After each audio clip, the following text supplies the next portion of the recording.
Good afternoon.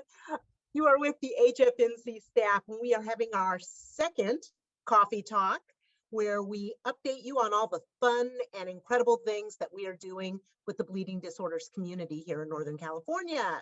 So I want to share with you this incredible event that we just finished about 12:15 yesterday afternoon that started on Friday. We had Saturday and yesterday, the Female Factor Retreat. We started off on Friday with just an incredible opening session. I was able to greet those as well as our event director, Laura Achandi. And we had an opening session where we had 3 community members share their stories. They actually interviewed for this. It was so cool, and were chosen to go ahead and share their story of how they're affected and connected with the bleeding disorders community and a part of being within the Female Factor.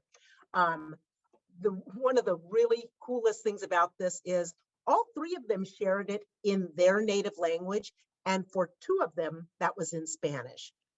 Totally cool, very neat, really heartwarming, and definitely brought a tear to my eyes. So, Brian, you want to kind of take it from there?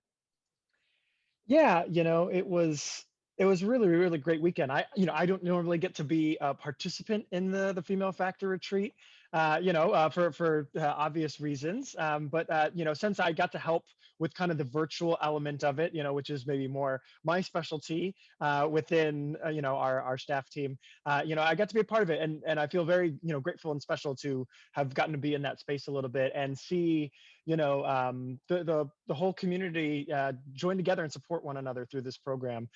It was really special that we had translation going on for a lot of our different sessions and whatnot. So we had our Ana Rosa, just huge shout out to her and thank you for her for being our simultaneous translator during the Female Factor Retreat. She helped translate a lot of our English sessions that were super valuable into Spanish. A couple that I thought were great was there was a Pain Matters one, which was very lively discussion around just how people have different pain going on, and like people were sharing their tips of what they do, whether acupuncture or meditation, or they try these herbal supplements, or all the things. It was great.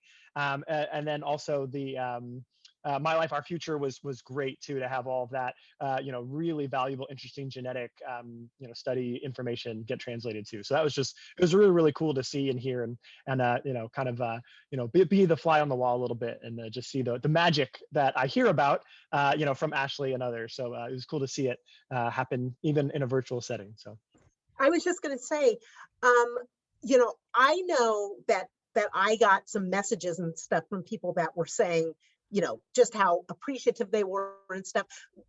I know some folks have gotten in touch with you about their reactions to what was going on. What did you find out? One of the things that really impacted people was the community lounge that we had on Friday night, and it was hosted by Erica Bocanegra, and she did this amazing personality inventory exercise, and people were wanting that to do it with their family members and their friends. So I love it when we can offer something that somebody hasn't ever seen before. I think that's really why people come to the Female Factor Retreat. They always know they're going to find something new. And then I don't know if anybody made a salad. I was too busy, but those salads looked so beautiful. I did not. Yeah. That was great. It was fun. Definitely made me hungry watching those, and they're making such a refreshing salad. So it definitely was like, oh, my body wanted those cucumbers and all that good stuff that was going on in there. It's a very good like spring summer salad. I know we wanted to talk about Education Day here as well, which is our kind of next big thing coming up. So I'm really excited. Our theme this year is resilience. It came forward and we couldn't beat it. It's like one of the first things we suggested as a group, and it just, after coming off of 2020, thinking about 2021, everyone, the bleeding disorder community is already amazingly resilient, they're rising to the challenge of living with or taking care of someone with a bleeding disorder. And so you add the 2020 pandemic on top of that, and it's just really special what our community has gone through to get to this point. And we really wanted to kind of take a theme that acknowledges that, but also helps people continue to like build on that skill set, because our resilience is really put to the test through all these challenges, whatnot. So there's a lot of great elements of resilience, not just presentations, but, our little goose chase challenges are all going to be ways to kind of help us individually develop our own resilience, and reach out to others and support that journey of resilience that we're all on through this process. So definitely looking forward to kind of having that be the overarching theme throughout our education weekend, which will be May 14th and 15th here in just a few weeks. So Very if you go to hemofoundation.org/events, you will find the link to register. And it's super easy. Just give us a little bit of information and you will be all set. And that will entitle you to all of the wonderful perks that go along with our event. Very cool. I love the fact that individuals can be involved in this by having the Goose Chase app on their phone. Very easy to do. The download can be on an iPhone or an Android device. And what we're going to do is to start the activities, so these missions that you are given on Goose Chase that are so cool to do and fun and inventive. We're starting those on May 10th. So we're actually starting them before we actually have Family Ed Day. And, maybe it's one day you go on a nature walk and you just maybe you have a video of you taking a walk or something along that line. Well, when you do each of these missions, you get points. So we're going to end up having some really cool gift card amounts that we're going to be able to hand out to folks for just doing that kind of stuff. So, like the top 3, folks that end up having the, 100% of the points that they've earned, they're going to be thrown in to get $100 gift card. 3 different folks with $100 gift card. Then, from there, it's like 84%. There's 5 people that'll be able to get $50 gift cards. And then if you get like 69% of the points earned, there's going to be a total of 10 people that get a $25 gift card. So it's really a great way to participate, kind of show your walking, your meditation, answering some, relatively simple questions, but being able to earn some gift cards. So very cool. We're looking forward to seeing folks, the answers to the mission questions. I know of another event that we've got coming up a little bit later on in the summer. Isn't that the Unite for Bleeding Disorders walk, Brian? Yeah, absolutely. Unite for Bleeding Disorders is happening. The event day is August 29th. However, that stuff that we do in between is really that important thing. So we're already having teams are getting signed up. People are going out and figuring out how they're going to raise their funds for their team. And I know some people are even trying to hope that, hey, maybe as things are opening up, maybe I'll be able to do some of the things they had done in the past. I know, there's the Touch of Scarlet team has done the sip and donate event and whatnot.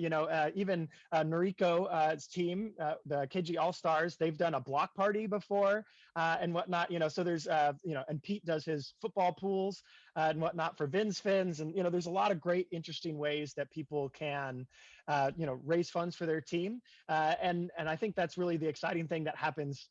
People are starting that work now. So definitely encourage everyone to go to uniteforbleedingdisorders.org, find our Oakland walk, and there's still maybe a small window that's possible, but it may end up being a virtual event. But right now, it doesn't matter whether it's virtual or in person on August 29th. Right now, we want to get people signed up and starting their work to contribute to all of the important elements that we do at the foundation with our big fundraiser here. So go to uniteforbleedingdisorders.org and join the movement. Yep. And if you're not in a team, you can join the Female Factor team, which has 4 members right now. But I have to say, some of our members are really putting it to the gas here. So we're hitting some high dollar amounts and we're throwing the gauntlet down to all you other teams out there. Get to your fundraising. That's it. What we used to say when I was with a different nonprofit was that the event at the end, the walk, was the fun at the end of the fundraising. Because for us, this particular event is, as Brian said, it's meant that it's to be a fundraiser for the foundation. And what it does is it helps to fund Camp Emotion. And we are absolutely positively looking at having in-person Camp Emotion next year in 2022. And so in order for us to be able to do that and to have the kids from the community take part in that, we have to be able to go ahead and pay the Camp Oakers for the joy of having Camp Emotion there. So that's what these funds are really going toward. And that's why it is super important that we, keep the foot on the pedal and keep going with the fundraising and really kick things into gear. So we are so looking forward to being able to have in-person Camp Emotion next year. Okay. So don't forget to sign up. Okay. Camp Emotion 2022. Yep, absolutely. We've got virtual Camp Emotion that we've got going on in June. Don't forget to sign up, and thanks for joining. All right. Thanks, everyone.